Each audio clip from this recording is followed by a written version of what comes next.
하나님께서 오늘 우리에게 주신 말씀은 시편 46편 1절에서 11절까지 말씀입니다.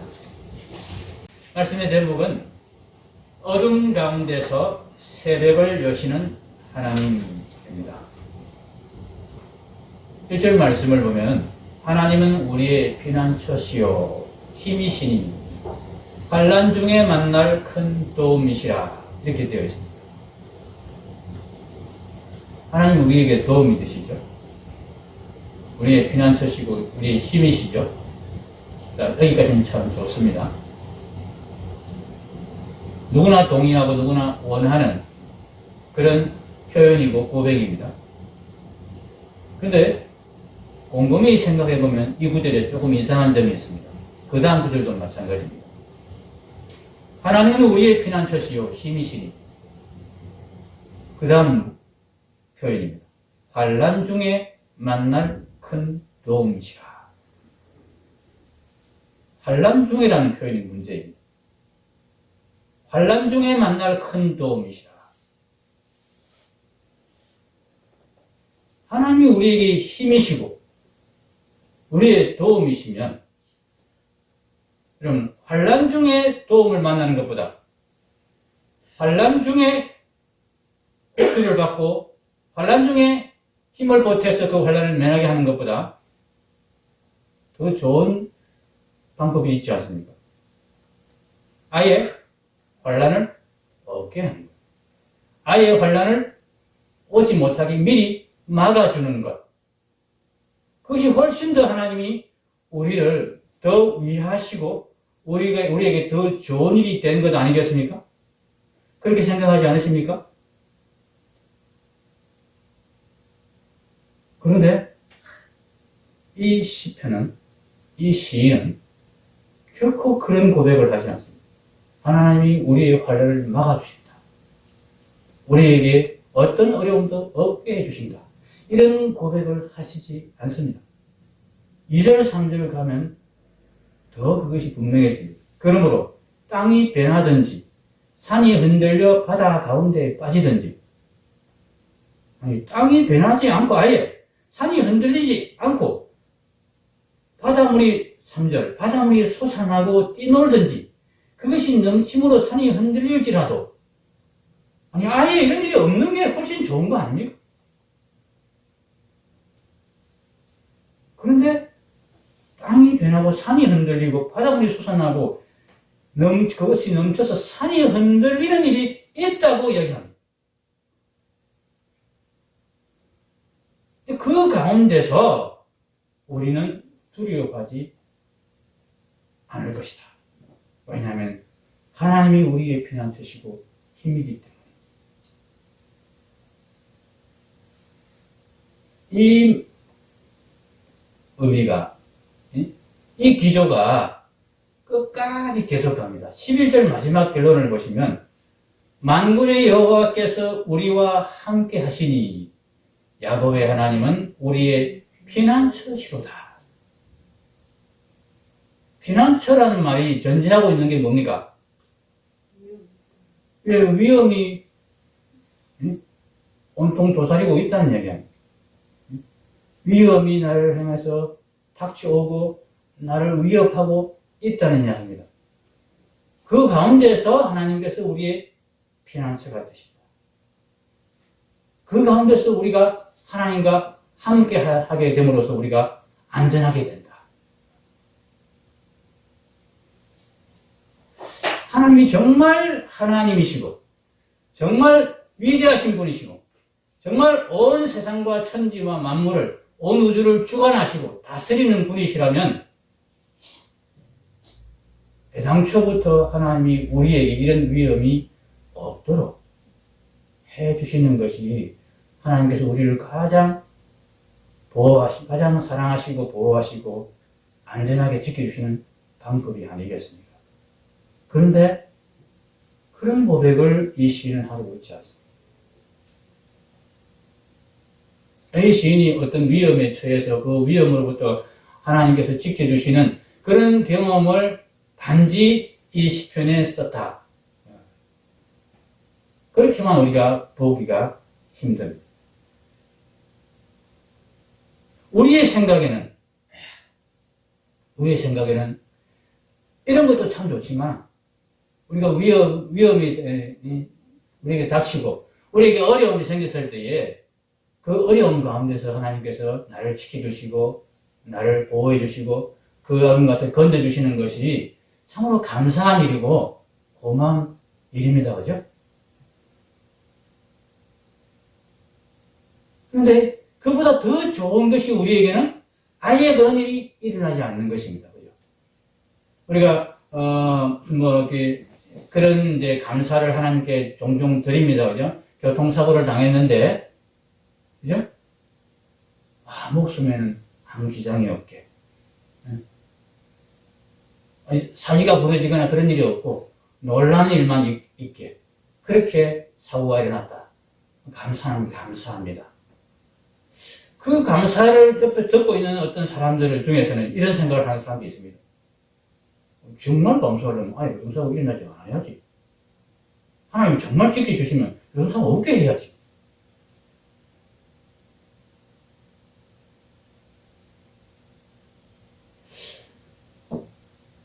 여러분 어떻습니까? 이 부분에 대해서 여러분 생각 어떻습니까? 하나님이 정말 우리의 피난처시고 우리의 도움이시면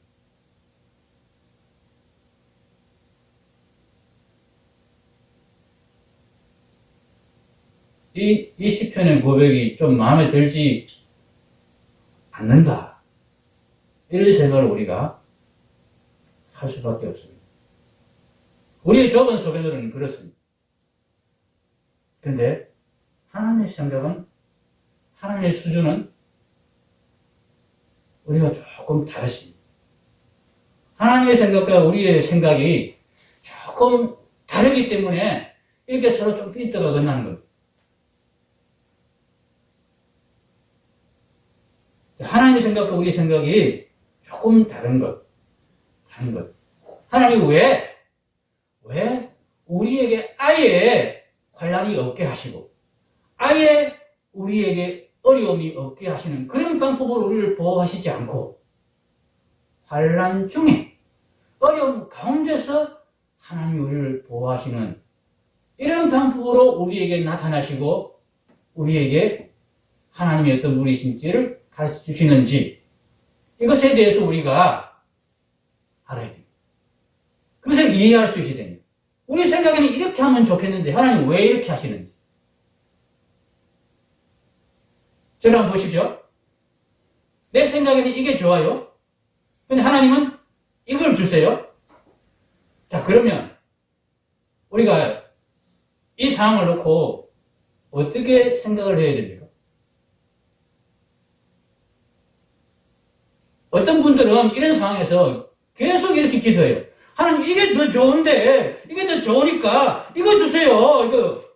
왜 자꾸 이거 주십니까? 이건 전 싫어요. 이거 주세요.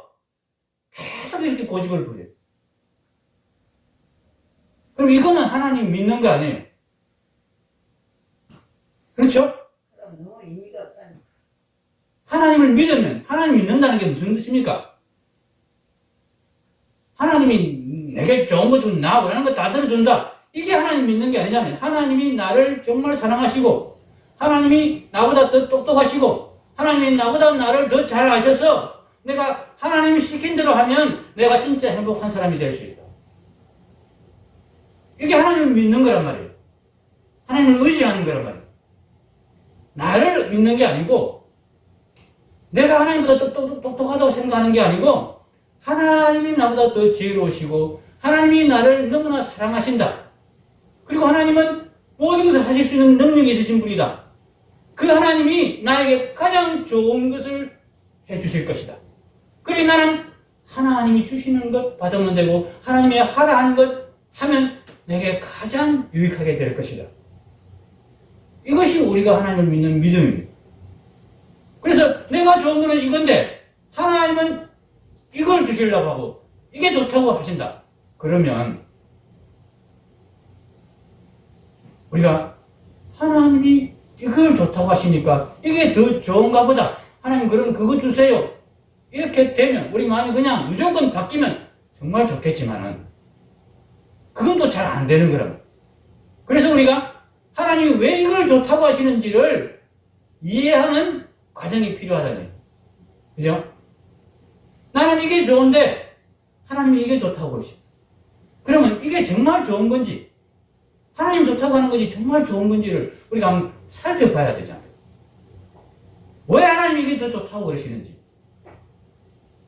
그래서 살펴보고 따져보고 하나님의 설명을 들어보니까 하나님 맞네요. 그게 맞네요. 나는 이게 좋은 건 줄 알았는데 맞아요. 하나님 말씀 들으니까 이게 좋네요. 예, 알겠습니다. 하나님, 제가 이제 지금부터는 하나님이 좋다고 하시는 거 그거 찾아가겠습니다. 그거 구하겠습니다. 그거 받겠습니다. 이렇게 되어가는 것이 우리의 믿음 생활이라는 거예요. 일단 하나님을 믿으면 하나님 말씀을 듣고 하나님 말씀을 들으면서 내가 좋다고 하는 것 그걸 하나님이 좋은 거라 하시지 않고 다른 걸 하나님이 좋은 거라 하시는 그런 말씀들을 우리가 듣게 되는 거예요. 그때 하나님을 믿는 사람은 그게 정말 좋은 건지 왜 좋은 건지 하나님 말씀을 계속 들으면서 확인하게 되고 확인한 후에는 예, 하나님 제 생각을 바꾸겠습니다. 그대로 따라가겠습니다. 이렇게 되는 거예요. 오늘 말씀이 그냥 대강 읽으면 아무 생각 없이 넘어가고 조금 생각해서 읽으면 마음에 안 들고 그리고 좀 더 깊이 생각해서 읽을 때에 정말 그렇구나. 그렇게 우리가 받아들이는 말씀이 됩니다. 여러분 이 말씀을 내 생각, 내 기준으로 듣지 마시고 하나님이 왜 그걸 좋다고 하시는지 하나님이 정말 우리에게 주시려고 하는 것이 무엇인지 그게 정말 좋은 것인지 같이 따져가면서 말씀을 들으시면 좋겠습니다. 하나님의 생각과 우리의 생각이 조금 다른 부분을 한 가지 예를 들어서 제가 말씀을 드리겠습니다. 4절을 한번 보십시오. 한 시내가 있어 나뉘어 흘러 하나님의 성 곧 지존하신 이의 성소를 기쁘게 하도다. 여기 한 시내가 있어 나뉘어 흘러 이 표현은 조금 이제 의역을 한 것인데요. 본래 히브리어 표현으로는 한 시내가 그냥 한 시내 이렇게 한 시내 탁 명사로 탁 던진 겁니다. 그리고 개울들 그 다음에 따라오는 명사입니다. 한 시내가 있다 그런 뜻입니다. 그리고 개울들이 나뉘어 흘러 이런 표현이 없습니다. 개울들이 있는데 시내에 혹은 한 강 이런 표현으로 볼 수 있습니다. 그 강에 개울들이 있다는 얘기예요. 근데 그 개울들이 하나님의 성 곧 지존하신 이의 성소를 기쁘게 하도다. 이런 표현입니다. 제법 큰 강이 있습니다. 그 강에 개울들이 있습니다.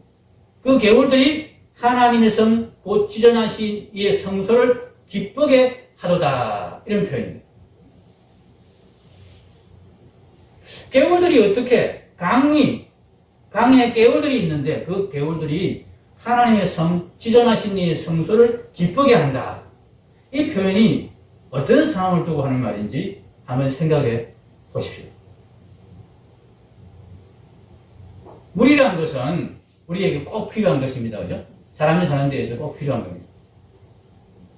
이 물이 물이 흐르는 강이 성경에서는 이 강들을 생명수의 강 그런 표현을 많이 하죠. 식물을 자라게 하고 사람이 살 수 있게 만드는 이 물이 하나님의 성소 곧 지존하신 이의 성소를 기쁘게 한다. 자, 이 물이 흐르는 것이 강인데 개울이라는 것이 물이 또 그 강에서 흘러나오는 것 아닙니까? 자, 이것이 하나님의 성을 기쁘게 한다는 표현이 여러분 한번 상상해 보십시오. 자, 어떻게 하는 것이 이 개울이 어떻게 해서 하나님의 성소를 성전을 혹은 성을 기쁘게 할까요? 즐겁게 할까요? 만족하게 할까요? 이 강이 지금 이 성에 흘러 들어가서 그 성을 가득, 성에 물을 가득 풍족하게 해 주어서 기쁘게 한다는 뜻일까요? 혹은 반대로 그 성에서 강이 흘러나오는 그 모습이 하나님의 성을 시전하신 이 성소를 기쁘게 한다는 뜻일까요? 일반적으로 우리 인간들의 생각으로는 그렇죠. 물이 풍족하게 우리 도시로, 우리 마을로 흘러 들어오는 그것이 우리를 기쁘게 합니다. 그렇죠? 그런데 이 표현이 그냥 그 성을 기쁘게 한다는 게 아니고 하나님의 성, 곧 지존하신 이의 성소를 기쁘게 한다. 이런 표현입니다. 하나님은 물이 자기에게로 흘러 들어오는 것을 기뻐하십니다. 하나님의 성에 물이 흘러 들어오면 하나님이 이제 물이 많아서 내가 목도 죽이고 목마른 목도 해소를 하고 그래서 이제까지 물이 부족해서 참 힘들었었는데 이제 살만하네. 좋네. 그러실까요? 하나님을 기쁘시게 하는 것이 무엇일까요? 우리가 하나님 오늘 점심 굶으셨죠? 제가 맛있는 밥 해왔어요. 드세요. 이렇게 해서 맛있는 밥을 해드리고 하나님 용돈 없으시죠? 제가 용돈 드릴게요. 그러면서 용돈을 푸짐하게 드리고 그러면 하나님이 기뻐하실까요? 하나님 물이 부족하신 분이십니까? 하나님이 용돈이 부족하신 분이십니까?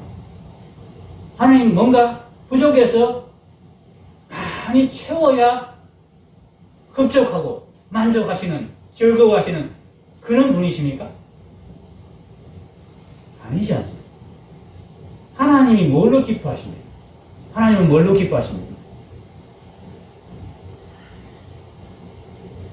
하나님은 받는 것으로 기뻐하시는 분이 아니시고 하나님은 주시는 것으로 기뻐하시는 분이십니다.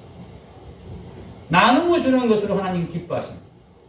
그래서 이 하나님의 성, 곧 지존하시는 이 성소를 기쁘게 하는 이 시내의 모습은 그 성으로 들어가는 시내의 모습이 아니고 개울의 모습이 아니고 그 성에서부터 흘러나오는 많은 개울들이 있어서 큰 시내가 있고 샘이 있고 사실은 그러면 그 샘에서 많은 개울들이 흘러서 온 세상을 향해서 바깥을 향해서 이렇게 흘러나가는 모습을 보면서 하나님이 기뻐하신다.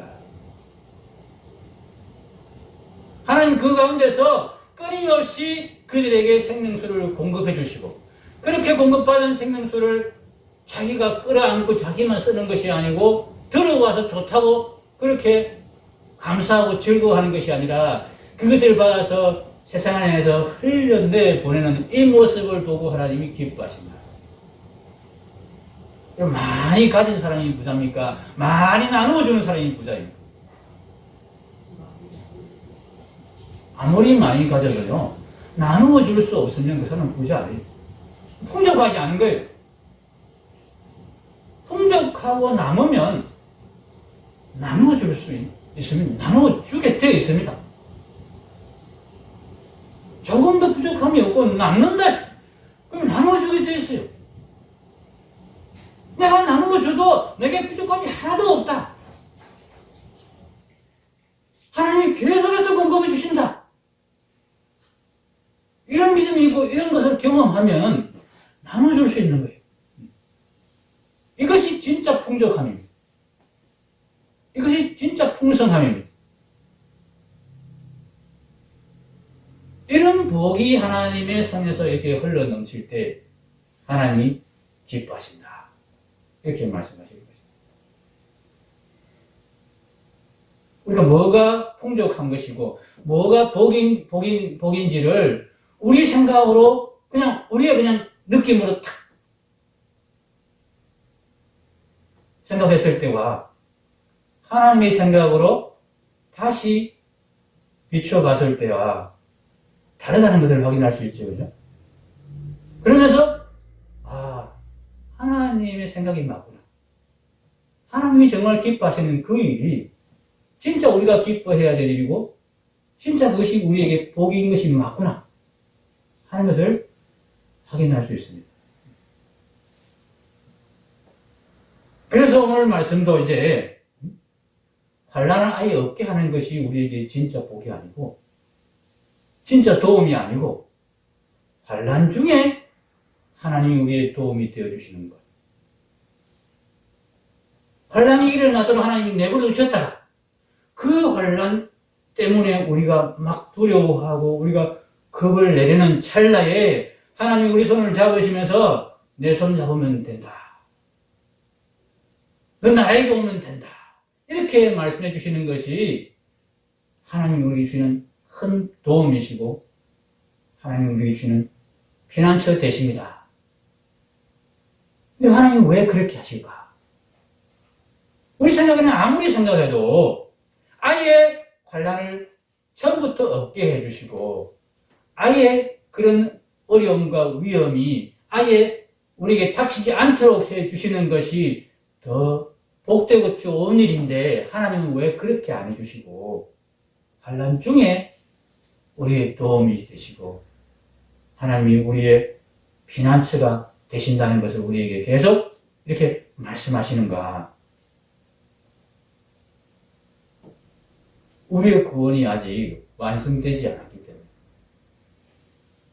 우리의 구원이 아직 진행형이기 때문에 심지어 우리의 구원이 이제 막 시작 단계에 있기 때문에 그렇습니다.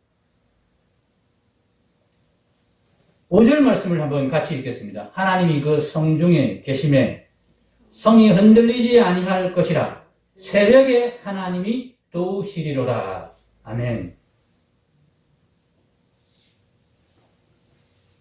하나님의 성을 기쁘게 하는 그 시냇물은 많이 흘러 들어가는 시냇물이 아니고 그곳에서 흘러나오는 계속 흘러내보낼 수 있는 시냇물이다. 그죠? 이것이 가능하지라면 5절에 하나님이 그 성중에 계셔야 돼요. 그죠? 하나님이 그 성중에 계시면 우리는 많이 받아서 행복한 사람이 아니라 얼마든지 나누어 주면서 행복한 사람이 될 수 있습니다. 그렇죠? 받아서 행복한 것보다 나누어 주면서 행복한 것이 훨씬 더 큰 행복입니다. 그것이 더 풍족입니다. 그죠? 동의하십니까? 아무리 많이 받아도 못 나눠주는 그 마음에는 풍족함이 없어요. 그죠? 나누어 줄 수 있는 마음에 풍족함이 있는 그 마음이 행복입니다. 다른 사람이 보기에는 엄청나게 많이 가지고 있는데 그걸 꼭 끌어안고 이게 아무에게도 못 나눠주는 그 마음은 얼마나 가난한 마음입니까?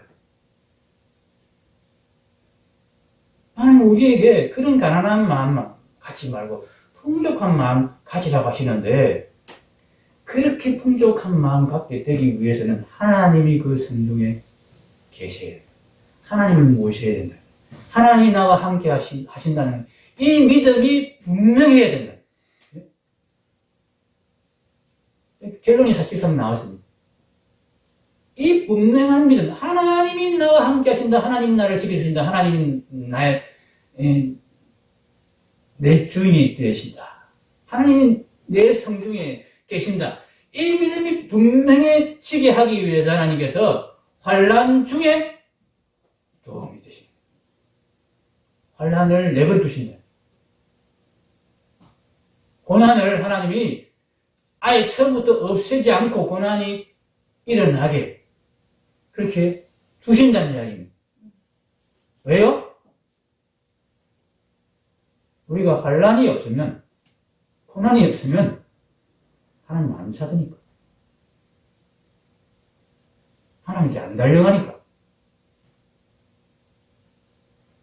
하나님 계신 곳을 우리가 가지 않으니까. 환란이 없고 고난이 없고 아무 문제가 없으면 하나님은 될 수 있으면 멀리 있는 게 좋으니까.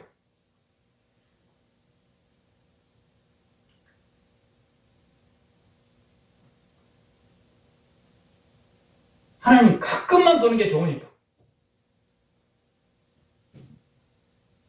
그렇게 되면 우리가 진짜 풍족함, 그 복을, 진짜 풍족함을 누리는 하나님이 언제나 나와 함께 계시고 내가 하나님 안에 있다는 그 온전한 믿음 가운데서 나오는 풍족함을 우리가 못 누리기 때문에 하나님께로 자꾸 달려오라고, 하나님 계속 붙들라고, 하나님 가까이 하라고 하나님 우리에게 환난을, 고난을, 어려움을 허락하신다. 그 중에 하나님이 도움이 되신다는 것을 경험하고 붙잡게 하신다 하는 것입니다.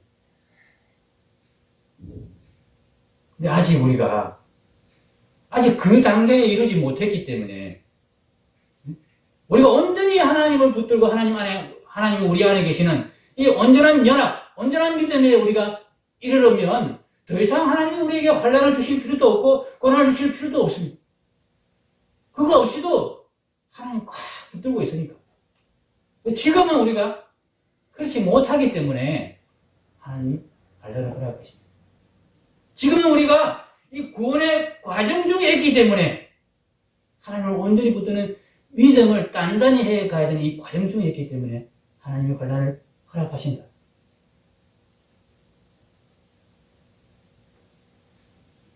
그럼 하나님 저에게 어려움 주시지 마십시오. 하나님 저 어려운 일을 없게 해주십시오. 여러분 그렇게 기도하지 마십시오. 하나님 제게 견딜 수 있는, 제가 감당할 수 있는 어려움 허락해 주십시오.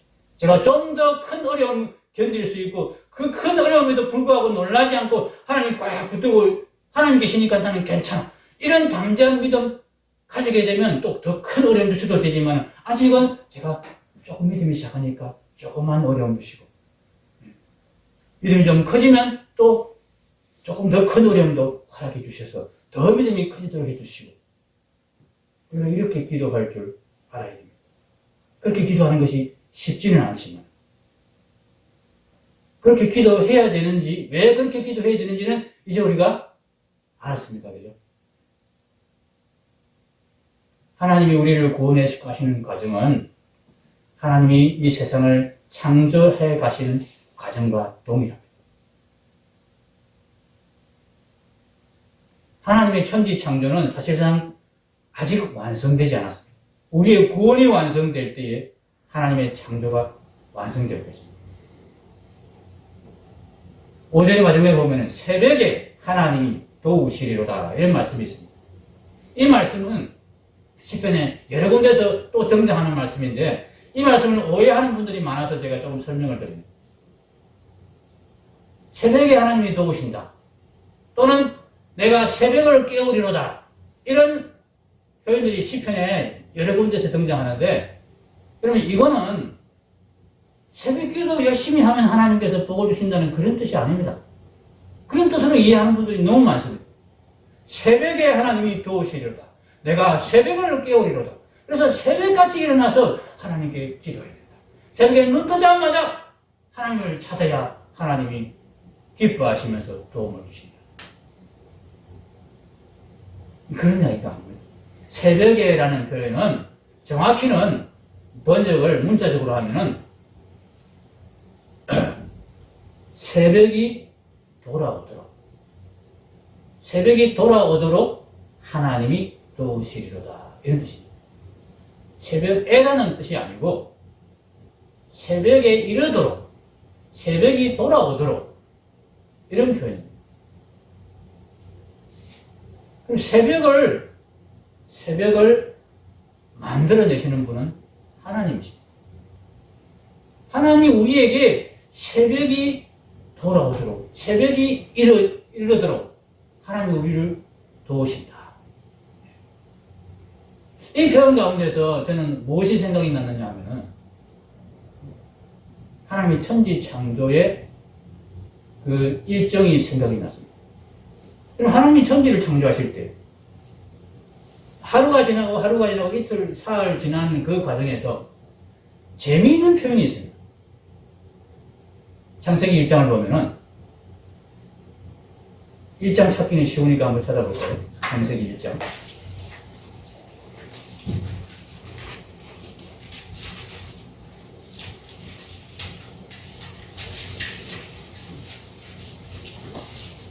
창세기 1장 5절. 하나님이 빛을 낮이라 부르시고 어둠을 밤이라 부르시니라.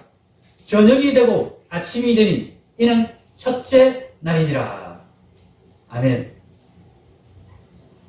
그 앞에 3절에 보면은 하나님이 이르시되 빛이 있으라 하시니 빛이 있었고 이렇게 되어 있습니다.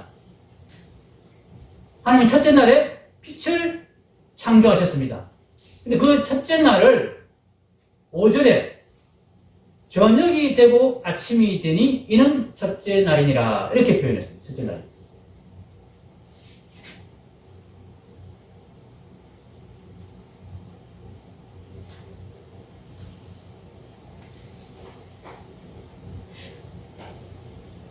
하루를 우리가 지나간 하루가 지나갔다는 경과를 표현할 때 보통 아침이 되고 저녁이 되어서 하루가 끝났다 이렇게 표현하는 것이 평범한 표현 아니겠습니까?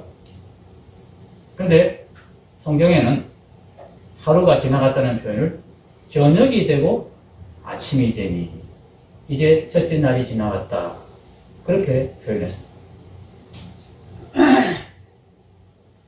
이 표현만 가지고 보면은 뭐 그냥 이게 특별한 의미가 있는지 없는지를 우리가 잘 모를 수 있는데 이 표현이 유대인의 삶에 그대로 적용되어서 지금까지 나타나고 있는 그 하루의 구분점이 되어 있기 때문에 우리가 이 표현을 의미 있게 생각하는 것입니다.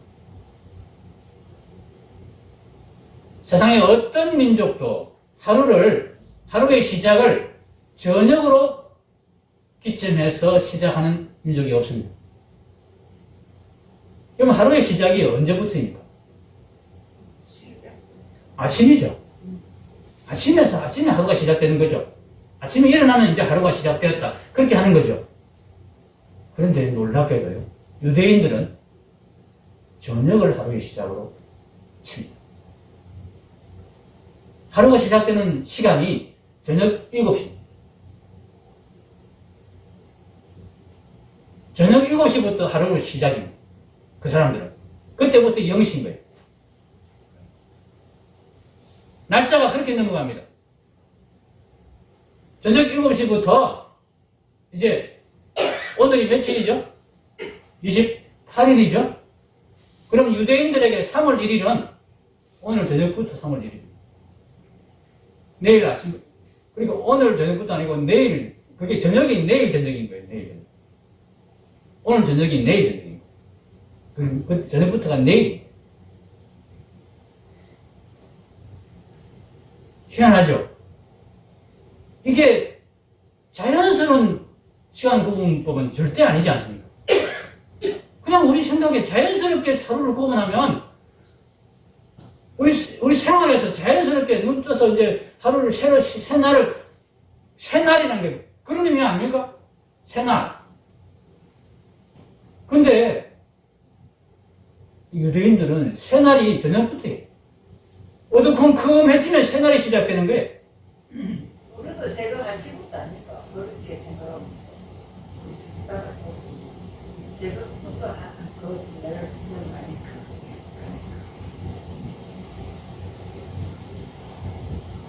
그래서 그게 아마 유대인들하고 뭐 보통 사람들하고 짬뽕을 해서 밤중을 0시로 그렇게 했는지 모르겠습니다만은 그냥 우리 몸에 느끼는 하루의 시작. 그날은 누구나 다 아침이라고 생각하는데 새벽이라고 생각하는데 하나님의 천지 창조에서 유대인들의 삶 속에서 하루의 시작은 저녁부터였다. 이 시간 구분이 의미하는 것이 천지창조가 그렇게 이루어졌다는 것이 의미하는 것이 뭐냐 하면요. 우리가 아직 어둠을 통과하고 있다. 그런 뜻입니다.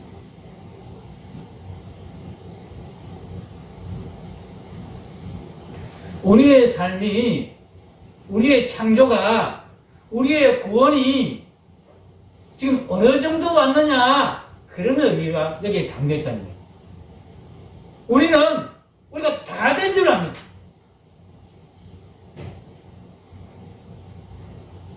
그래서 하나님이 모든 어려움과 위험과 사고만 막아주시면 나머지 가지고 우리가 얼마든지 잘 살 수 있고, 지금 우리에게 허락된 것만으로도 우리가 충분히 행복할 수 있다고 착각합니다. 우리가 빛 가운데 있다고 착각합니다. 우리가 지금 새벽을 맞이했고 낮을 향해서 나아가고 있다. 이건 새벽이 왔으니까 낮은 시간이 지나가면 저절로 올 것이고 점진적으로 우리는 더 나은 곳으로 가고 있다. 이렇게 착각합니다. 아닙니다. 새벽은 결코 저절로 오지 않습니다. 어두운 가운데서 하나님이 빛이 있으라 명령을 해야만이 빛이 있어지고 새벽이 옵니다. 천지창조가 그렇게 이루어졌습니다. 새벽이 왔다면 낮이 되어지는 것은 점진적으로 가능해지겠죠. 근데 아직 우리는 어둠일 뿐입니다.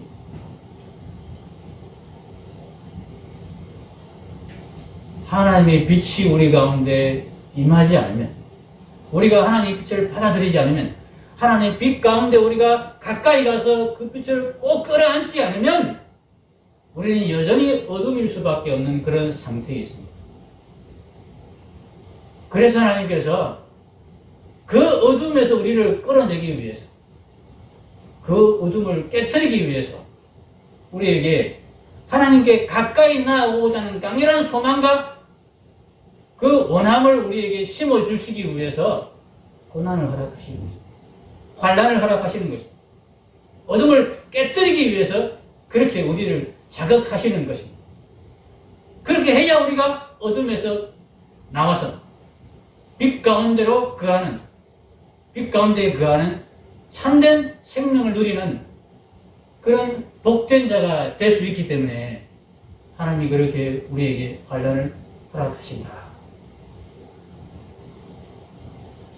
우리는 아직 저녁 가운데 있습니다. 우리의 날은 이제 시작일 뿐입니다. 완성을 향해서 나아가기 위해서는 결정적인 것, 하나님의 빛이 우리 가운데 비치는 일, 그 빛을 우리가 꼭 끌어안는 일, 이것이 결정적으로 필요합니다.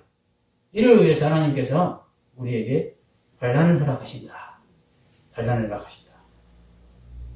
진짜 평안은 이 하나님의 빛이 우리 가운데 분명히 비치고 우리가 그 하나님을 꼭 끌어안는 이 믿음이 확실해질 때 그때부터 시작된다 하는 것을 우리가 기억해야 되겠습니다.